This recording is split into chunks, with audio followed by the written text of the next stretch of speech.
오늘은 출애굽기 38장 1절부터 20절입니다. 그 중에서 1절과 8절을 읽겠습니다. 그가 또 조각목으로 번제단을 만들었으니 길이는 5규빗이요 너비도 5규빗이라.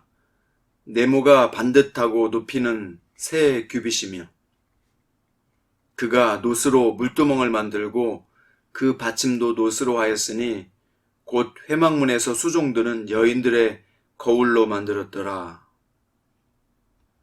오늘 말씀의 제목은 사소해 보이는 일도 하나님의 방법대로입니다. 이제 부살렐은 지성소와 성소 내부에 둘 기구를 만드는 일을 마친 다음에 여호와 하나님이 지시하신 말씀대로 성막에 뜰 기구들을 순차적으로 제작했습니다. 그가 먼저 이스라엘 백성이 가져온 제물을 정결하게 잡아 그 고기를 불살라 여호와께 올려드릴 번제단을 만들었습니다. 또 회막과 제단 사이에 노스로 된 물두멍과 그 받침을 제작했습니다. 아론과 그의 아들들을 비롯한 모든 제사장은 여호와를 섬기는 직분을 감당하기 위해서 회막에 들어가기 전에 반드시 물두멍의 물로 수족을 씻어야만 했습니다. 부살렐을 비롯해 여기에 언급되지 않는 익명의 직공들은 이 기구들을 만드는 일을 부여받은 것입니다. 이 기구들은 제사장이 정결을 유지하고 법도와 지침에 따라 하나님의 임재 앞에 나아가 그분을 섬김으로써 하나님 앞에 이스라엘 자손을 중보하고 거룩한 백성으로 설 수 있도록 하는 엄중한 직분을 시행하기 위해서 사용하는 것입니다.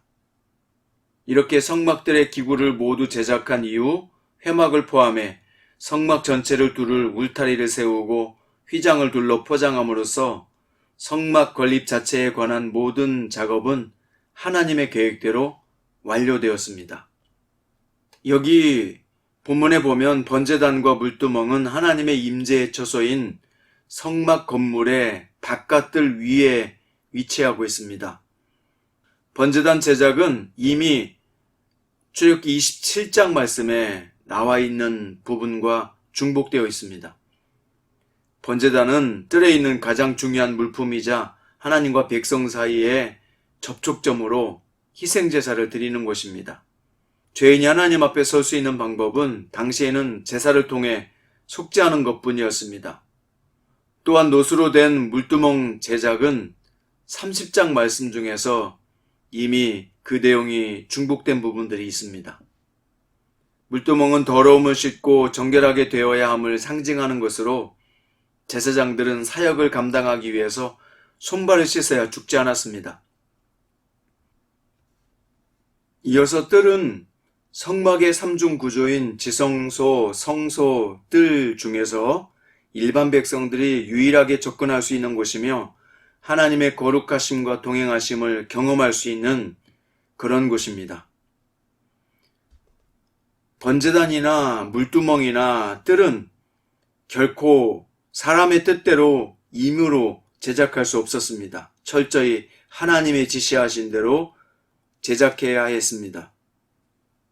이것은 우리의 신앙생활이 하나님 앞에서 번제단이나 물두멍이나 뜰처럼 하나님의 뜻대로 말씀대로 순종하며 나아가야 함을 보여주고 있습니다. 오늘은 김기성 목사님의 그리움을 품고 산다는 것에 나오는 책의 내용의 일부를 읽어드리겠습니다. 얼마 전에 읽은 책의 한 대목이 제 마음에 크게 남아 있습니다. 레베카 솔릿은 역사 속 대규모 재해 현장에서 벌어진 일들을 살피다가 재난이 낯선 이들에 대한 경계심을 강화하기는커녕 사람들을 더욱 깊이 결속시키기도 한다는 사실을 발견하고 이 폐허를 응시하라 라는 책을 썼습니다.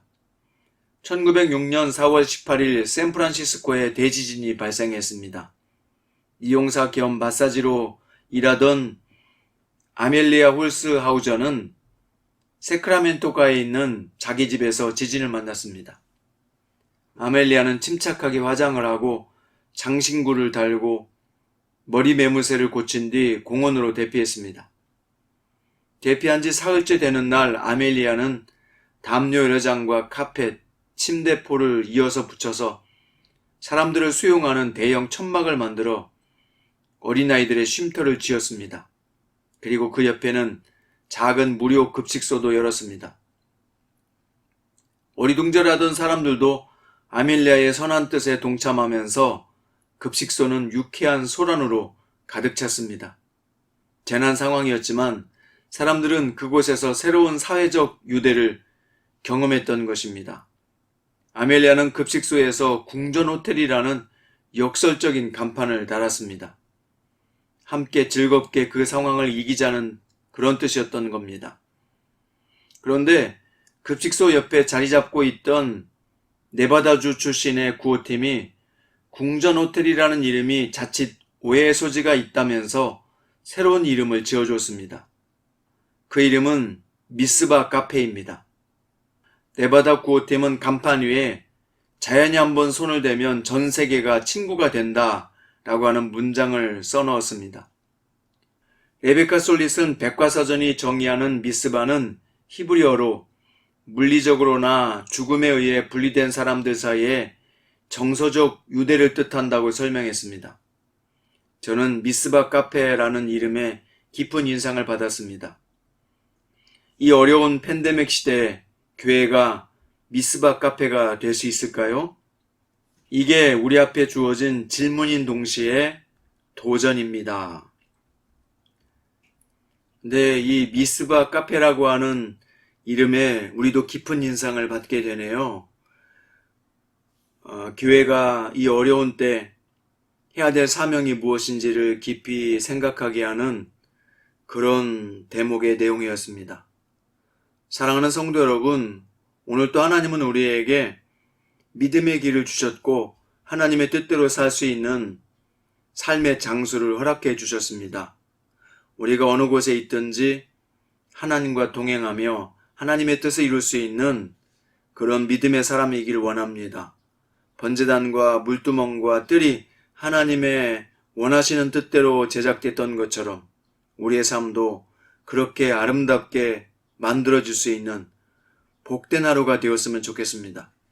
오늘 또 주 예수님 안에서 믿음으로 승리하시고 주 안에서 기뻐하시며 소중한 하루 의미 있게 잘 보내시기를 주님의 이름으로 축원드립니다. 기도하시겠습니다. 주님은 친히 속죄 제물이 되셔서 저희의 모든 죄를 도말해 주셨습니다. 그리고 늘 성령 안에 거하면서 죄에 민감하게 반응할 수 있도록 우리를 하나님의 자녀 삼아 주셨습니다. 그래서 우리는 오늘 또 생각나는 죄를 곧바로 회개하며 번제단과 물두멍에서 손을 씻고 죄를 용서받은 이스라엘 백성들처럼 우리도 예수님의 그 피와 보혈의 능력 앞에서 우리의 모든 죄를 씻게 하시고 정결하며 거룩하게 이 하루도 살아가게 해 주옵소서. 주께서 우리와 함께 계셔서 하나님의 뜻을 이룰 수 있는 거룩하고 소중한 하루가 되기를 간절히 바라며 예수님의 이름으로 기도드립니다.